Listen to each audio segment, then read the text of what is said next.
వేల ఇది అసలు విషయం, ఇది అసలు వార్త.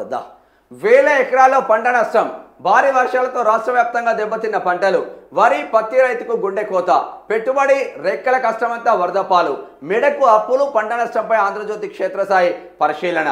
కళ్ళలో వాతావరణం శాంతించింది, రైతుల గుండెల్లో మాత్రం అశాంతం మిగిలింది. విరామం లేకుండా కొన్ని రోజుల పాటు ఉధృతంగా కురిసిన వర్షం ఇప్పుడు లేదు, కానీ ఆ వాన మిగిల్చిన విపత్తు అన్నదాతలకు కన్నీళ్లను మిగిల్చింది.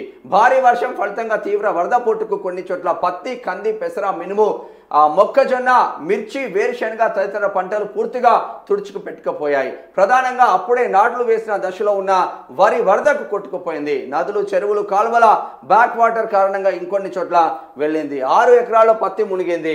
6 ఎకరాల్లో పత్తి పంట నీట మునిగి నష్టం వచ్చింది. ప్రభుత్వ సహాయం ఇచ్చి మమ్మల్ని ఆదుకోవాలని. ఏం రావాలి ఇక్కడ వార్త? మంచిర్యాల జిల్లా నిన్నెల మండలం లంబాడి తండలో తీవ్రంగా దెబ్బతిన్న పత్తి పంట. వేల ఎకరాల్లో రైతులు నష్టం.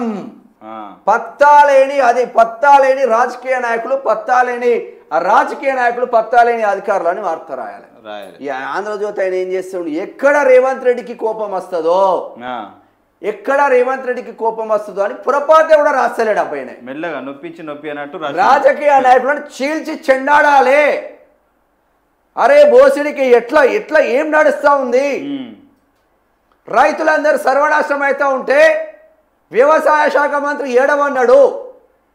అధికారులు క్షేత్రస్థాయిలో వెళ్ళి ఎంత పంట నష్టం జరిగిందని ఆంధ్రజ్యోతి ఓ ఫోటో వేసేదాకా మీకు ఎందుకో సోయరాకపా? ఎటుపోతుంది వ్యవస్థ?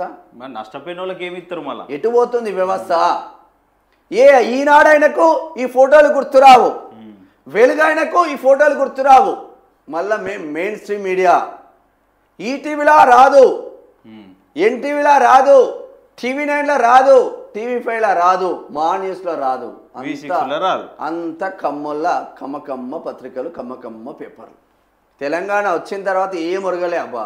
మీడియా మొత్తం వాళ్ళ గుప్పిట్లోనే ఉంది, సినీ ఇండస్ట్రీ మొత్తం వాళ్ళ గుప్పిట్లో ఉంది. తెలంగాణోడు మళ్ళా బానిస బతుకులనే బతుకుతున్నారు. గోబ్యాక్ మార్వాడి కాదు, మళ్ళా గోబ్యాక్ ఆంధ్ర మొదలు పెట్టాల్సిన అవసరం అయితే వస్తుంది.